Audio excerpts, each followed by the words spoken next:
Hello বন্ধুরা, তোমরা সবাই কেমন আছো? আশা করছি বেশ ভালোই আছো। ক্ষতিপূরণ হিসাবে আমি কিন্তু আগে থেকেই শর্টসগুলো তোমাদেরকে দিয়েছি, যাতে তোমরা আমাকে বেশি কিছু না বলতে পারো। কিন্তু তোমরা যদি অভিযোগ করো সেটা তোমায় শুনতেই হবে, কারণ দোষটা যেহেতু আমার, তো শুনতে তো আমাকে হবেই। সত্যি আমি কথা দিয়ে ঠিক কথাটা রাখতে পারিনি। তোমাদেরকে আমি কথা দিয়েছিলাম হাইরোগ্লিফিকের দেশে ঠিকঠাক আসবো, না কথা ঠিকঠাক রাখতে পারিনি, এটা সত্যি। কিন্তু তাই জন্যই ক্ষতিপূরণ একটু একটু শর্টসগুলো দিয়ে সামলানোর চেষ্টা করছি আর কি, বুঝতেই পারছো। তো তোমরা আমাকে বলো কেমন লাগছে শর্টসগুলো। ও আচ্ছা, আজকে তুমি হাইরোগ্লিফিকের দেশে নিয়ে কথা বলছি, শর্টস নিয়ে তো বলছি না। ঠিক আছে, আজকে তোমাদের সাথে আমি শেয়ার করব হাইরোগ্লিফিকের দেশে 19তম গল্প। আমি একটা না কথা ভাবছি, তোমাদের সাথে শেয়ার করছি, তোমরা জানাও তো কেমন হবে জিনিসটা। আমাদের একদিকে যেমন কলকাতার কথা চলছে, তার সাথে হাইরোগ্লিফিকের দেশেও পাল্লা দিয়ে চলবে, ওতে কোনো চিন্তা নেই।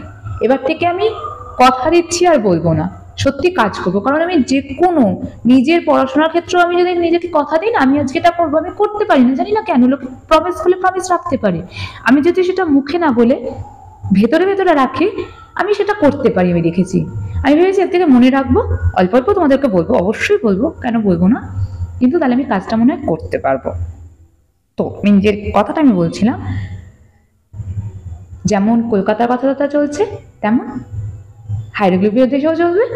আর শর্টস তো অবভিয়াসলি আসবে, 8টার মধ্যে চলে আসছে, 7:30 থেকে 8টা, 8টাটাই আমি ভাবছি টাইম, মোটামুটি ওই টাইমেই দেব।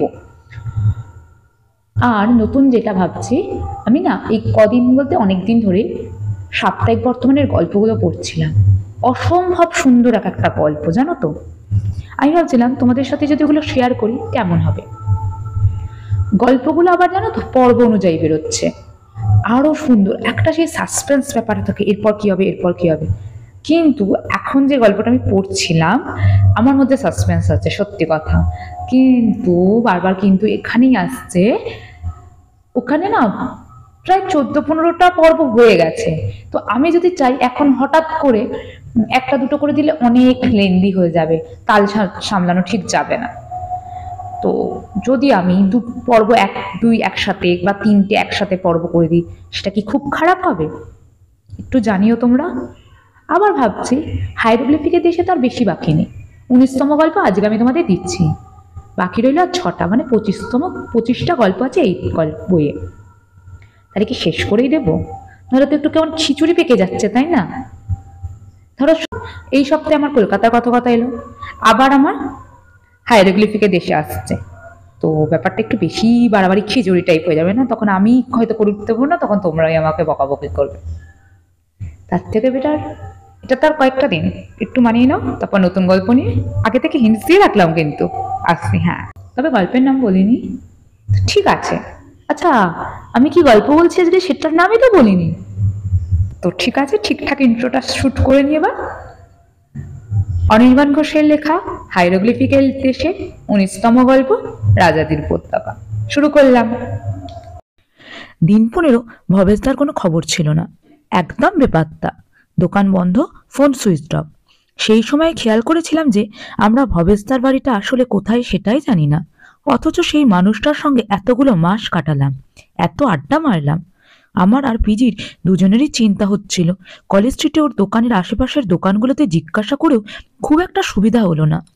সবাই চেনে ভবেশদাকে, কিন্তু বাড়ি কোথায় সেটা কেউ জানে না। দুদিন আগেই যদিও ভদ্রলোক হঠাৎই উদয় হলেন, একেবারে আমাদের রুমের দরজায়। দিনটা ছিল শুক্রবার, বিকেলের দিক। সদ্য মেডিসিনের ক্লাস শুরু হয়েছে। আমি পিজিকে পেশেন্ট বানিয়ে বিছানায় শুয়ে ক্লিনিক্যাল এক্সামিনেশন প্র্যাকটিস করছিলাম, আর পিজি এই আমার পেটে হাত দিস না, কাতুকুতু লাগছে বলে বারবার লাফিয়ে উঠছিল। এমন সময় নাকে এলো চেনা বিড়ির গন্ধ। পিছনে ঘুরে দেখি আমাদের মমেদা দাঁড়িয়ে আছে। ভবেশদার এই নামটা পিজির দেয়া, যদিও ভুলেও কখনো ওকে এই নামে ডাকি না। ভবেশদার কাঁধে সেদিন আবার গাঢ় নীল রঙের ঢাউস একটা ব্যাগ ছিল। কি ব্যাপার মানিকচোর, কোনো খবর নেই তোমাদের, তাই দেখা করতে চলে এলো। খবর তো আপনার নেই, একদম হাওয়া হয়ে গিয়েছিলেন, আর এখন এসে আমাদের বলছেন? কোথায় ছিলেন এতদিন? আরে কোথায় আবার থাকবো, বাড়িতেই ছিলাম, একটু পড়াশোনা করছিলাম। আপনি আবার কি পড়ছিলেন? ভবেশদা কাঁধের ব্যাগটা মাটিতে নামিয়ে চেয়ার টেনে বসতে বসতে বললেন, রাজাদের উপত্যকার কথা। অদ্ভুত একটা জায়গা, যেটা 500 বছর ধরে ফারাওদের কবরখানা ছিল। পিজিকে দেখলাম ক্যান্টিনে ফোন করে টুক করে চা আর ঘুগনির অর্ডার দিয়ে দিল। আড্ডা যে জমে যাবে সেটা দুজনেই ভালো বুঝেছিলাম। হাচিসনের ক্লিনিক্যাল মেথডের বইটাকে বন্ধ করে রাখতে রাখতে আমি বললাম, রাজাদের উপত্যকা মানে ভ্যালি অফ দ্য কিংসের কথা বলছেন? হুম, আরবিতে জায়গাটার নাম ওয়াদি আবওয়াব আল মুলুক, মানে valley of the gates of the kings. সেটাই পপুলার কালচারে ভ্যালি অফ দ্য কিংস হয়ে গেছে। আচ্ছা, এখানেই তুতানখামেনের সমাধি ছিল না? হ্যাঁ, এখানেই ছিল তো, কেভি 62। তবে তুতানখামেন ছাড়াও আরো 63খানা কবর আছে ভাই এখানে। এখনো লুকিয়ে থাকা নতুন নতুন কবরের খোঁজ পাচ্ছেন আর্কিওলজিস্টরা। বছর 10 আগেই একটা এরকম কবর পাওয়া গেল ওখানে। জায়গাটা কত রহস্য যে বুকে নিয়ে বসে আছে সেটা বই পড়ার আগে জানতেই পারতাম না। পিজি এবারে দাঁত বের করে হাসতে হাসতে বলল, আমাদের আর বই পড়ে কি হবে, আপনিই আছেন তো। এত গল্প যে বলি সেগুলো মাথায় তো রাখতে পারো বলে মনে হয় না। কি বলছেন? স্পন্দন আপনার গল্পগুলো সব লিখে রাখে জানেন? ওর হেভি মেমোরি। অ্যানাটমিতে অনার্স এমনি এমনি পেয়েছিল নাকি? বলো কি স্পন্দন ভাই, তুমি সব লিখে রাখছো? প্ল্যানটা কি? কিছুই প্ল্যান না, আপনার গল্পগুলো শুনতে ভালো লাগে তাই লিখে রাখার চেষ্টা করি। আরে বাস, তাহলে একেবারে উলুবনে মুক্ত ছড়াচ্ছি না, কি বলো? ভ্যালি অফ দ্য কিংসের গল্পই হোক তাহলে। চেয়ার থেকে নিজেকে পিজির বিছানাতে শিফট করে ভবেশদা শুরু করলেন। নীলনদের পশ্চিম পারে লাক্সর শহর, আগে যার নাম ছিল থেবস, তার কাছে এই উপত্যকা। দুপাশে পাহাড়, ভ্যালিতে ঢোকার রাস্তাটাও সরু। এখানেই পাহাড় কেটে বানানো হতো রাজাদের কবর। কেন? ফারাওরা তো পিরামিড বানাতো, মাস্তাবা বানাতো, সেখানে এরকম পাহাড় কেটে সমাধি বানানোর কি মানে? মানে তো আছেই, ফারাওদের পিরামিড মাস্তাবাগুলোর ঐশ্বর্য ডাকাতদের বারবার টেনে আনতো। কবরখানার রাস্তায় গোলকধাঁধা বানিয়ে পিরামিডের মধ্যে ফলস দরজা তৈরি করেও ডাকাতির হাত থেকে কোনো রেহাই মেলেনি। কারণ অধিকাংশ ক্ষেত্রে পিরামিড বানানোর সময় কাজ করা শ্রমিকই ডাকাত হয়ে ফিরে আসতো। গুপ্ত দরজার হদিস ছিল তাদের মুখস্থ। ফলত এক কণা সোনাও আর সেই সব সমাধিতে অবশিষ্ট ছিল না। সোনার লোভে ফারাওদের মমিও তছনছ করে ফেলতো ওরা। শোনা গেলে যাক, কিন্তু মমি নষ্ট হয়ে গেলে তো ফারাওয়ের মৃত্যুর পরের জগতে যাওয়ার পথই বন্ধ হয়ে যাবে। তাই 1539 বিসি থেকে ভ্যালি অফ দ্য কিংসে ফারাওদের নতুন সমাধি বানানো শুরু হতে লাগলো। প্রথম যে ফারাওয়ের সমাধি তৈরি হলো সে হলো প্রথম তুতমোসিস। যে আর্কিটেক্ট সেটা বানায় সে হলো ইনেনি। ইনেনি এই জায়গাটা খুঁজে বের করেছিল। ফারাওয়ের সমাধি বানানোর পরে ইনেনি গর্ব করে বলেছিল যে এমন জায়গায় কবরটা লুকোনো আছে যেখানকার কথা কেউ কোনোদিন শোনেনি, কেউ কোনোদিন দেখেনি। কিন্তু সমাধি বানাতে নিশ্চয়ই বেশ কিছু লোক লেগেছিল। তারাই তো এর কথা বাইরে ফাঁস করে দিতে পারত। যাতে না পারে তার জন্য যে সব রকম ব্যবস্থা নেওয়া হয়েছিল। খুব কম সংখ্যক লোককেই এই কাজে লাগানো হয়েছিল। তাদের প্রত্যেককে কাজে যোগ দেওয়ার আগে শপথ নিতে হতো। এদেরকে বলা হতো সত্যের ভৃত্য। কোথাও মুখ খুললেই এদের মৃত্যু ছিল অনিবার্য। সবাই মোটা টাকা মাইনে পেত, কিন্তু প্রত্যেককেই ভ্যালির পাশেই দেইর এল মেন্তিনা নামের একটা জায়গায় থাকতে হতো পরিবার নিয়ে। সেই জায়গাটা চারদিকে উঁচু পাঁচিল দেওয়া ছিল। বাইরে জগতের সঙ্গে কোনো সংস্পর্শে আসতে দেওয়া হতো না তাদের। ভ্যালিতে আবার যখন তখন সারপ্রাইজ ভিজিট চলতো, যাতে কাজের গোপনীয়তা রক্ষা হচ্ছে কিনা জানা যায়। আচ্ছা ভবেশদা, আপনি বলেন তুতানখামেনের টুম্বটা হলো কেভি 62, এর মানে কি? কেভি মানে হলো কিংস ভ্যালি। ইজিপ্টোলজিস্ট জন গার্ডনার উইলকিনসন এই নাম্বারিং সিস্টেম চালু করেছিলেন সমাধিগুলোর জন্য। রানীদের কবর দেওয়ার জন্য আলাদা একটা উপত্যকা ছিল বুঝলে, তার নাম ভ্যালি অফ দ্য কুইন্স। এখানকার টুম্বগুলোর নাম্বারিং তাই কিউভি 1 2 3 এরকম। তাহলে গার্ডনারই প্রথম ভ্যালি অফ দ্য কিংস খুঁজে পান। তো এই জায়গাটার অস্তিত্বের কথা একসময় বাইরের জগতের সামনে চলেই আসে। রোমান সময় এটা একটা টুরিস্ট স্পট ছিল বলতে পারো। নেপোলিয়নের সময়ও কিছু আর্কিওলজিস্ট এখানে এসেছিলেন। তাদের মধ্যে এডওয়ার্ড টেরেজ নামের একজন সাহেব তৃতীয় আমেনহোটেপের টুম্বও খুঁজে পেয়েছিলেন। কিন্তু প্রথম যে আর্কিওলজিস্ট এখানে খোঁড়াখুড়ির কাজ শুরু করেন তিনি হলেন অন্য আরেকজন। কে বলতো? আগের দিন এর কথাই বললাম তো, যুবক মেমনন। আবু সিম্বেলের মন্দির। জিওভান্নি বেলজানি এখানেও? হ্যাঁ ভাই, এখানেও বেলজনি। আবু সিম্বেল থেকে ফেরার পরে বেলজনি নজর দেন ভ্যালি অব দ্য কিংসের দিকে। খোঁড়াখুড়ি করতে করতে বেলজনি খুঁজে পেয়েছিলেন ফারাও আইয়ের কবর, যে তুতানখামেনের পরে মসনদে বসেছিল। প্রথম রামেসিসের কবরও পাওয়া যায়, তবে দুটোতেই আশাপ্রদ তেমন কিছু পাওয়া যায়নি। বেলজনি কিন্তু একটু না দমে কাজ চালিয়ে যান। তার ফলও পেলেন যদিও। 1817 সালের অক্টোবর মাসের একটা দিন বেলজনি হঠাৎ খেয়াল করলেন একটা পাহাড়ের গায়ে জল গড়িয়ে পড়ার নালিপথ। কোনো এক সময় হয়তো এখান দিয়ে সত্যিই জল পড়তো, সেই জন্যই পাথর ক্ষয়ে ক্ষয়ে একরকম চ্যানেল তৈরি হয়েছে। কিন্তু বেলজনি খেয়াল করলেন সেই চ্যানেল নিচের দিকে নামতে নামতে হঠাৎ ছোট ছোট পাথরের ধ্বংসস্তূপের মাঝে হারিয়ে গেছে। তাহলে কি ওর পেছনে কিছু আছে? কয়েক হাজার বছর ধরে জমে থাকা নুড়ি পাথরের স্তূপ সরানো খুব মুশকিলের হলো। জায়গায় জায়গায় পাথরের টুকরোগুলো জমাট বেঁধে গেছে। বেলজনি একটা খেজুর গাছের গুঁড়ি তুলে এনে শ্রমিকদের বললেন সেটাকে হরাইজন্টালি ধরে বারবার সেই পাথরের স্তূপে আঘাত করতে, যাতে পাথরের টুকরোগুলো আলগা হয়ে পড়ে। বুঝেছি, ব্যাটারিং রাম। পদ্মাবতে দেখেছিলাম তো, তাছাড়া গেম অফ থ্রোনসে। পিজির মুখের কথা শেষ হলো না। ভবেশদার রক্তচক্ষু দেখে ওকে থামতে হলো। ছেলেটার বাজে বকার অভ্যেসটা কোনোদিন শুধরবে না। তা যেটা বলছিলাম, বেলজনের এই টেকনিকে কিন্তু ভালো কাজ হলো। পাথর সরানো গেল বেশ খানিকটা। হ্যাঁ ভাই, এখানেও বেলজনি। আবু সিম্বেল থেকে ফেরার পরে বেলজনি নজর দেন ভ্যালি অব দ্য কিংসের দিকে। খোঁড়াখুড়ি করতে করতে বেলজনি খুঁজে পেয়েছিলেন ফারাও আই এর কবর, যে তুতানখামেনের পরে মসনদে বসেছিল। প্রথম রামেসিসের কবরও পাওয়া যায়, তবে দুটোতেই আশাপ্রদ তেমন কিছুই পাওয়া যায়নি। বেলজনি কিন্তু একটু না দমে কাজ চালিয়ে যান। তার ফলও পেলেন যদিও। 1817 সালের অক্টোবর মাসের একটা দিন বেলজনি হঠাৎ খেয়াল করলেন একটা পাহাড়ের গায়ে জল গড়িয়ে পড়ার নালিপথ।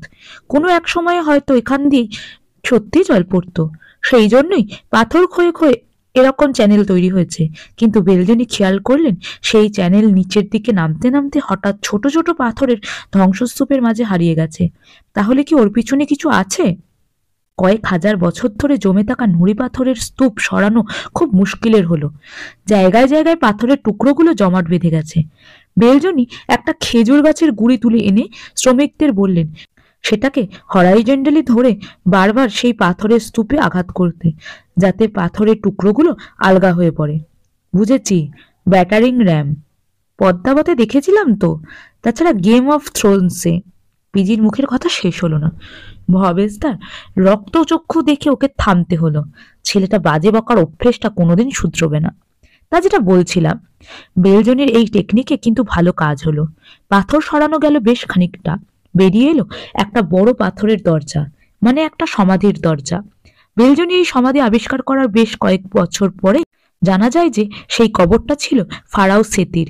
সেতি? হ্যাঁ, ইনি ছিলেন দ্বিতীয় রামেসিসের বাবা, 19তম ডাইনেস্টির রাজা। খুব জনপ্রিয় ফারাও ছিলেন সেতি। ওর সময় দেশ জুড়ে রেশনের ব্যবস্থা চালু হয়। দেশের প্রতিটা মানুষের জন্য বরাদ্দ হয় রুটি, রোস্টেড মাংস আর কিছু শাকসবজি। মাসে দুবার করে সবাইকে দুবস্তা করে গমও দেওয়া হতো। এহেন জনদরদি রাজার কবর ছিল দেখবার মতো। সমাধির দরজার গায়ের ফাটল দিয়ে কোনো রকমে ভেতরে ঢুকেই বেলজনি অবাক হয়ে গেলেন। একটা বিশাল হল ঘরে এসে বসে পড়েছেন উনি। ওর চারদিকের দেওয়ালে আঁকা রঙিন ছবি, আর খোদাই করা আছে হাইরোগ্লিফের লিপি। সেই বড় ঘর থেকে বেরোতেই দেখা গেল মাটির নিচের দিকে ঢালু হয়ে নেমে গেছে। সেই রাস্তায় হঠাৎ একটা বড় কুয়ো, এতটাই গভীর যে মশালের আলোতেও তার তল পাওয়া গেল না। সামান্য অসাবধান হলেই এতে পড়ে মৃত্যু অনিবার্য ছিল। কুয়োর অন্য প্রান্তে উঠে গেছে একটা বড় দেওয়াল। সেই দেওয়ালের গায়ে একটা বেশ বড় গর্ত। তবে দেওয়ালে আরেকটা জিনিস দেখে বেলজনি বেশ অবাক হলেন। দেওয়াল বেয়ে একটা বেশ মোটা দড়ি ঝুলছে। দড়ি এলো কোথা থেকে? দলের লাগানো দড়ি এখানেও? মানে ভ্যালি অফ দ্য কিংসেও ডাকাতি হয়েছিলই তো। এসব কথা কতদিন আর চাপা থাকে? তাও 500 বছর জায়গাটা লোকচক্ষুর আড়ালে ছিল। তারপরে ওদের হাল হয় সেই পিরামিড আর মাস্তাবার মতোই। ডাকাতরা সবই লুট করে নিয়ে যায়। যা, তার মানে এই সমাধিতেও বেলজনি কিছুই পাননি। তা কি আমি বলেছি? সবুর করো। বেলজনি এখন কুয়োর পাশে দাঁড়িয়ে টপকাবার পথ ভাবছে। পরপর কটা খেজুর গাছের গুড়ি পাশাপাশি পেতে ব্রিজ বানিয়ে কুয়োর অন্য প্রান্তে যাওয়া হলো। অন্যদিকের দেওয়ালে লাগানো দড়ির টুকরোতে ঝুলে গর্তের ভিতর দিয়ে আর একটা গর্ত বড় ঘরে এসে পৌঁছলেন বেলজনি।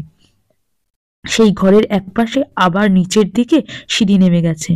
সেই সিঁড়ি শেষ হলো আর একটা বড় ঘরে। সেই ঘরের দেওয়াল জুড়ে মিশরীয় দেবদেবীর ছবি, তাদের গায়ের রং তখনও অটুট আছে। ঘরের এক পাশ থেকে পাওয়া গেল বেশ কিছু উষাবতী। উষাবতী মানে সেই পুতুলগুলো যাদের মমির সঙ্গে রাখা হতো, যাতে তারা মৃত্যুর পরের রাজ্যে ফারাওদের জন্য কাজ করে দেয়। বাহ, তোমার তো মনে আছে দেখছি। উষাবতীদের পেতেই বেলজনি বুঝলো ফারাওয়ের মমিও নিশ্চয়ই খুব কাছাকাছি আছে। পাশের আর একটা ছোট ঘরেই পাওয়া গেল ফারাওয়ের কফিন, প্রায় স্বচ্ছ অ্যালাবাস্টার পাথরের তৈরি। গায়ে বুক অফ দ্য ডেড এর মন্ত্র খোদাই করা আছে। ইজিপশিয়ান আর্টের মাস্টারপিস বলা যেতে পারে এই কফিনকে। এখন রাখা আছে লন্ডনের স্যার জন স্লোয়ান মিউজিয়ামে। কফিন খুলেই ফারাওয়ের মমি পাওয়া গেল। ধুর, কফিন একদম ফাঁকা ছিল। মানেটা কি? মমি কোথায় গায়েব হয়ে গেল? শুধু সেটির টুম্বে নয়, ভ্যালি অফ দ্য কিংসের আরো অন্য দুটো টুম্ব বাদ দিয়ে বাকিগুলোর একটাতেও কোনো মমি পাওয়া যায়নি। বলেন কি? যার জন্য এত বড় কবরখানা বানানো সেই মমিই গায়েব? সেই সব মমিরা কোথায় গেল সেটা না হয় তোমাদের আর একদিন জিজ্ঞাসা করব। গুগল করে দেখে রেখো। বেলজনের এই কবর আবিষ্কারের সঙ্গে একটা বেশ মজার ঘটনা জড়িয়ে আছে, বুঝলে? সেটা বলি আগে, না হলে আবার ভুলে যাব। বেলজনির স্মৃতির কবর আবিষ্কারের খবরটা দাবানলের মতো ছড়িয়ে গিয়েছিল চারদিকে। খবর তো আর খবর থাকে না, গুজবে বদলে যায়। গুজব কানে গিয়ে পৌঁছলো হামিদ আঘার কানে। হামিদ আঘা ছিল কেনা নামের একটা শহরে মাতব্বরের গোছের। সেতির কবরের মধ্যে নাকি একটা দারুণ ঐশ্বর্য পাওয়া গেছে। এটা শোনার সঙ্গে সঙ্গেই বেশ কয়েকটা পুলিশ বগল দাবা করে আঘা ঘোড়া ছোটালো ভ্যালি অফ দ্য কিংসের দিকে। গুপ্তধনের লোভে দুদিনের রাস্তা 1.5 দিনে পার করে আঘা যখন সেতির সমাধির মধ্যে ঢুকলো, তখন বেলজনি ওখানেই ছিলেন। সমাধির দেওয়ালে দেওয়ালে আঁকা দারুণ ছবিগুলোর দিকে আঘা একবার তাকিয়েই মন্তব্য করলো, এসব মেয়ে মানুষদেরই ভালো লাগবে। কিন্তু যার জন্য এতটা পথ আসা, সেটা কোথায়?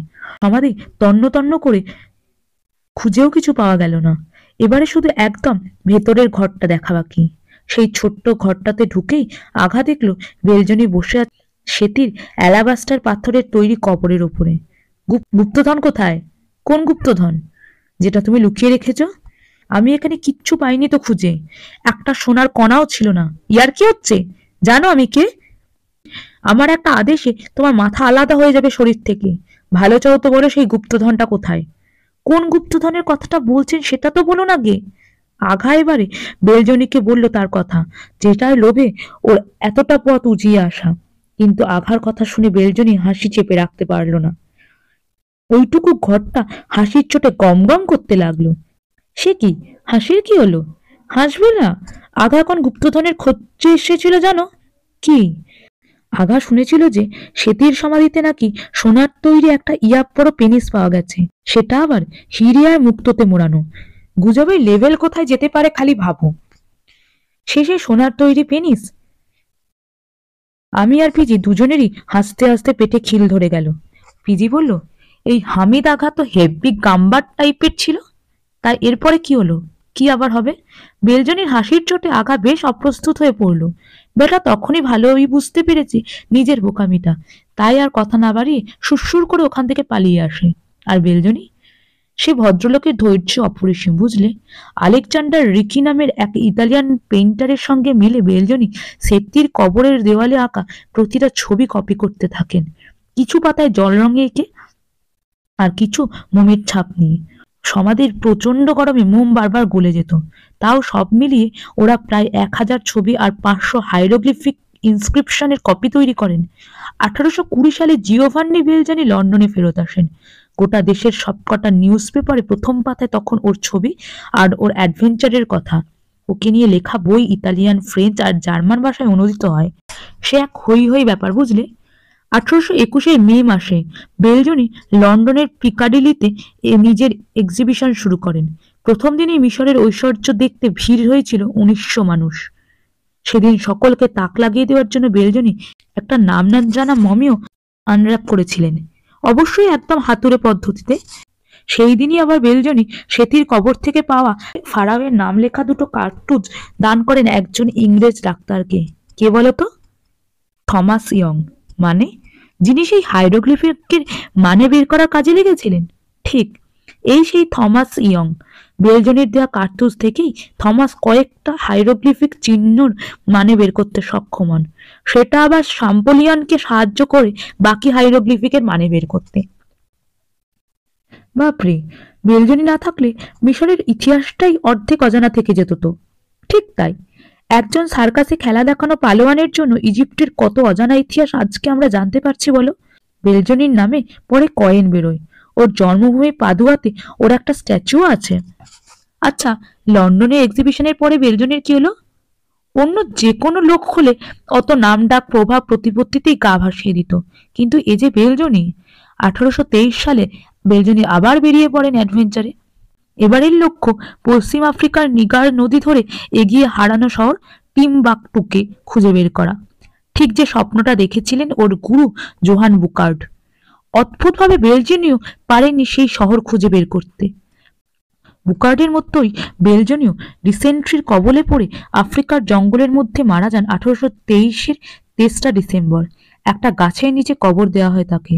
যে মানুষটা নিজে এত কিছু আবিষ্কার করেছিলেন তার কবর আজ অব্দি কেউ খুঁজে পায়নি। একটা দারুণ মানুষের গল্প বললেন সত্যি। বেলজনির জীবন নিয়ে হলিউড একটা ব্লকবাস্টার সিনেমা বানিয়ে ফেলতে পারে। কিন্তু ভবেশদা, বেলজনির পরে ভ্যালি অফ দ্য কিংসের কি হলো? ভিক্টর লোরেট নামের এক ব্রিটিশ আর্কিওলজিস্ট ব্যাপক খোঁড়াখুড়ি চালান ওখানে। সেই সময় ফারাও তৃতীয় তুতমোসিস দ্বিতীয় আমেনহোতেপের সমাধি পাওয়া যায়। তারপরে আরেক আর্কিওলজিস্ট থিওডোর ডেভিস এখানে কাজ করেন টানা 12 বছর। একে একে আবিষ্কার হতে থাকে বাকি ফারাওদের সমাধিও। একটা সময় মোটামুটি সবাই ধরে নেয় যে ভ্যালি অফ দ্য কিংসের আর কিছু দেওয়ার নেই, সবই আবিষ্কার হয়ে গেছে। শুধু একজন মানুষ এই কথায় বিশ্বাস করেনি, আর এই অবিশ্বাসের জন্যই ইজিপ্টোলজির ইতিহাসে আজকে সবার আগে তার নামটাই আসে মুখে। ভবেশদা কার কথা বলছেন সেটা বুঝতে আর বাকি রইল না আমাদের। Howard Carter. তবে সেই গল্প শুরু হলো মেস থেকে ডিনার করে আসার পরে। আমরা যত এগোচ্ছি তত যে কত ইতিহাসের উন্মোচন হচ্ছে, রহস্য উন্মোচিত হচ্ছে, সেটা বলে বোঝানো যাবে না। 19তম গল্পতে আমরা কত কিছু জানলাম, শিখলাম। আমি সত্যি বলছি, আমি নিজেতে অনেক কিছু জানলাম। অনেক অজানা ইতিহাস আজকে আমি জানতে পারছি। তো তোমাদের কেমন লাগছে আমায় জানাও। আমার কিন্তু সত্যি বলছি বেশ ভালো লাগছে গল্পগুলোকে। তো তোমাদের যদি ভালো লাগে লাইক কমেন্ট শেয়ার করো, সাবস্ক্রাইব করতে ভুলো না। ততক্ষণের জন্য টাটা। খুব শিগগিরই পরবর্তী গল্পটা নিয়ে আসছি। টাটা।